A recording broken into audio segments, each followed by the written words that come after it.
Level 1. Friendly backstab. Lewis Hamilton versus Nico Rosberg. Long before they were tearing up F1 circuits, Lewis Hamilton and Nico Rosberg were two teenagers sharing hotel rooms, pasta dinners, and a dream big enough for both of them. They met in karting as part of the same young driver setup, and the story always sounded wholesome. Childhood friends rising through the ranks together. But anyone who watched them closely back then knew the friendship carried an edge. Both were quick, both were ambitious, and both wanted to be the one who made it. By the time Mercedes reunited them in 2013, the dynamic had changed. This wasn't two kids racing karts anymore. This was the start of a factory project rising toward dominance. Inside the garage, the jokes and memories faded. Small sparks appeared, set-up disagreements, radio irritation, moments where the childhood bond didn't soften the competitive bite anymore. The tension really surfaced in 2014. The Bahrain race was the first reveal. Two silver cars trading blows, wheel to wheel, each pushing deeper into the braking zone, each trying to prove something that went beyond the win. The friendship took a hit that night, and Monaco qualifying made it worse. Rosberg's lockup brought out yellow flags on Lewis's final flying lap, and the paddock instantly split between accident and advantage. Publicly, they stayed polite. Privately, the trust slipped further. Every small moment added weight. Team meetings grew colder. Post-race debriefs had that thin layer of ice no one talked about. Toto Wolff later admitted they came close to suspending one of them if things continued spiralling. It was the slow unraveling of a bond built in childhood. Two friends, discovering that the closer they got to the front of the grid, the further they drifted from the friendship they started with. Level 2. Tension boiling betrayal. Sebastian Vettel versus Mark Webber. The moment Red Bull rolled into Malaysia in 2013, everyone expected a standard early-season chess match between Vettel and Webber. The heat was brutal, tyre wear unpredictable, and both drivers were managing engines that needed to survive a long calendar. With 13 laps to go, the team issued a command both garages understood immediately. Multi-21. Webber was car 2. Vettel was car 1. The instruction meant freeze positions, turn engines down, bring the cars home safe. Webber backed off. He'd done this before. Protect the tyres, protect the team, trust the order. Then Vettel closed in. Not calmly, not gradually. He lined up the RB9 behind Webber's gearbox with the kind of intent you feel even through TV. Christian Horner repeated the order, and the radio tone said it all. This was no suggestion. Vettel ignored it anyway. What followed looked more like a street fight than a controlled finish. Wheel to wheel through turns 4 and 5, inches separating carbon fibre that could have shattered with one wrong angle. Webber was furious, gesturing in the cockpit as Vettel squeezed through and took the lead. The paddock knew they'd just witnessed something bigger than a pass. In the cool-down room, the tension was thick enough to fog the cameras. Webber stepped forward and delivered the line that would follow Vettel for years. Multi-21, Seb. He didn't need to raise his voice. The disappointment carried everything. Red Bull spent the rest of the weekend patching a wound they couldn't hide. The betrayal had been brewing since Turkey 2010. Malaysia simply made it undeniable. Level 3. Loyalty betrayals. Lewis Hamilton leaving McLaren. For most of his life, Hamilton and McLaren were treated as a single story. He joined their young driver program at 13, grew up wearing their colours, and won the 2008 World Championship with the same team that guided him from karting days to global fame. So when rumours surfaced in 2012 about talks with Mercedes, almost nobody believed them. McLaren had race-winning pace. Mercedes had one win in 3 seasons. On paper, it made no sense. But behind the scenes, 2012 was wearing him down. Mechanical failures in leading positions, slow pit stops, and a contract offer tied up with sponsor obligations made him question the future he'd assumed was guaranteed. Then came the pitch from Niki Lauda and Ross Brawn. They outlined the incoming hybrid era, the factory support, and the chance to build a team around him rather than slot into an existing hierarchy. It wasn't loud or dramatic, just a quiet shift in belief. When Hamilton signed, McLaren felt the shock immediately. The kid they raised had chosen to leave home for a team nobody expected to rise. Daniel Ricciardo leaving Red Bull. Ricciardo's exit hit the paddock differently, but the emotion was similar. He was the smiling assassin at Red Bull, a proven race winner and fan favourite. But 2018 exposed tensions. Verstappen was clearly the long-term investment, and after their collision in Baku, the team dynamic grew sharper. Add in doubts about the upcoming Honda engine partnership, and Ricciardo began looking elsewhere. When he announced a move to Renault, reactions ranged from confusion to disbelief. Renault wasn't a title threat, and Red Bull assumed he'd re-sign. Ricciardo framed it as a personal reset, new environment, new challenge, fewer political shadows. Red Bull were caught off guard, and the breakup felt abrupt. Level 4. Teammate on track backstabs. Hamilton versus Rosberg. The opening seconds of the 2016 Spanish Grand Prix felt routine until they weren't. Rosberg got a strong launch, Hamilton tucked in behind, and Mercedes looked set for another 1-2.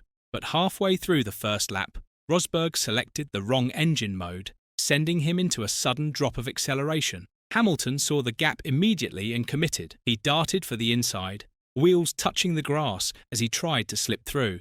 Rosberg closed the door aggressively, and in that instant, both cars became passengers. Hamilton spun onto the grass, Rosberg veered into the gravel, and the two silver arrows skidded out together. Mercedes' entire race ended in 20 seconds. Inside the garage, the atmosphere froze. Toto Wolff and Niki Lauda stormed into an emergency meeting while the world replayed the footage over and over.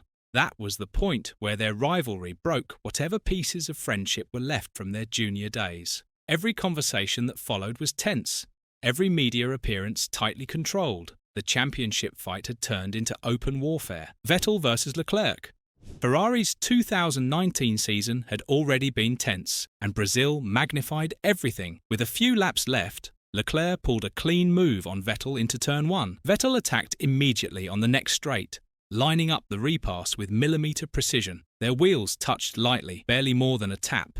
But that was enough. Leclerc's suspension snapped. Vettel's tyre exploded. Two red cars limped off the circuit as the team radios filled with stunned voices. Back in the garage, Ferrari's leadership tried to keep things contained, but the message was clear. This was a team divided by ambition. One was the young rising force, the other, a four-time champion trying to protect pride. The result became one of Ferrari's most painful self-inflicted wounds, the crash that captured a season defined by internal friction and frayed trust. Level 5. Strategy and team order betrayals. Mercedes sacrificing Bottas for Hamilton. Valtteri Bottas joined Mercedes with a clean slate and a strong debut season. But as the years went on, his role shifted into something heavier. The clearest example arrived in Russia 2018. Bottas had qualified on pole, controlled the race, and looked set to win. Midway through the afternoon, Mercedes issued a team order. Hamilton needed the position to protect the championship fight against Vettel. Bottas obeyed without hesitation, handing over the lead in a move broadcast worldwide. The message within the team was polite, even apologetic, yet the implication followed him for the rest of his Mercedes career. Across multiple seasons, Bottas covered rival strategies, held back attacking cars, and absorbed penalties that prevented Hamilton from losing ground in title runs. He stayed professional through every call, but the pattern was clear. These years produced dominant results for Mercedes, yet they also created one of the sport's most debated support roles. An elite driver turned into a strategic shield for a championship machine. Barrichello ordered to let Schumacher win. Rubens Barrichello had driven a flawless race at the 2002 Austrian Grand Prix. He led comfortably, kept Michael Schumacher out of striking distance, and looked set for a rare, fully earned victory. With only a handful of laps left, the tone inside the Ferrari garage shifted.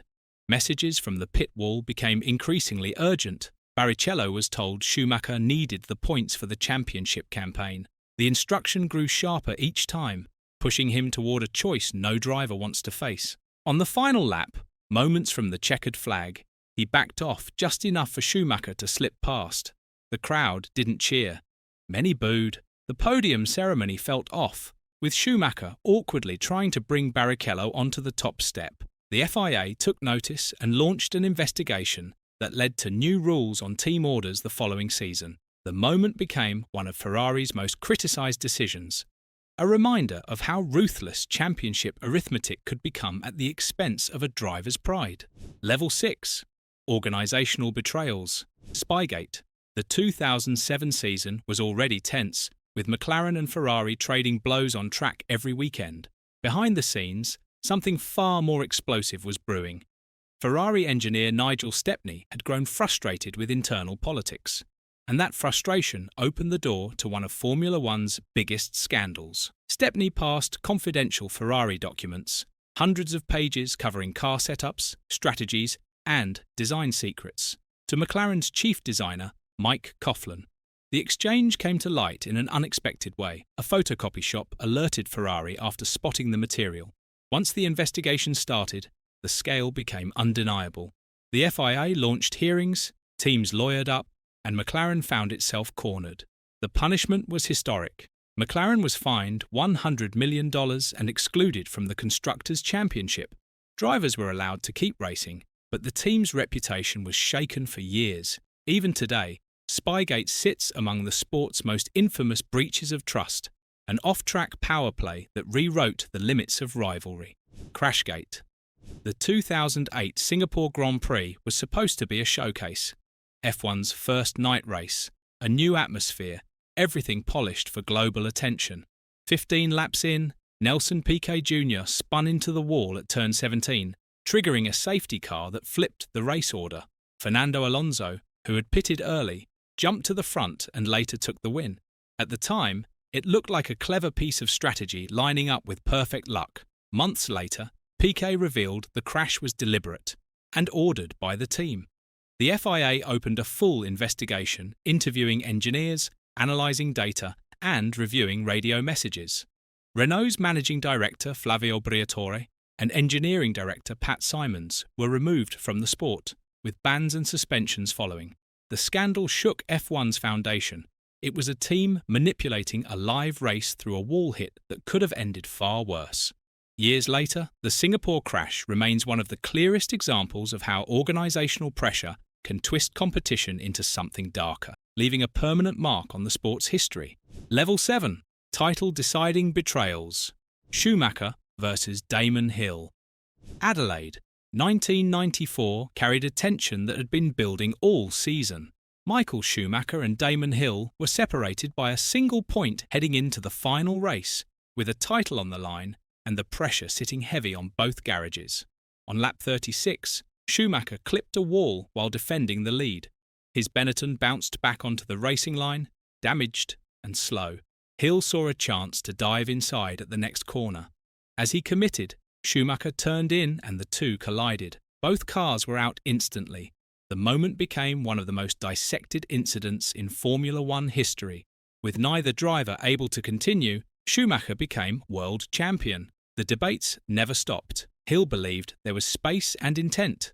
Schumacher insisted the collision was simply the end result of a wounded car and a narrow entry. The FIA took no action, but the season ended with a permanent cloud hanging over the final minutes.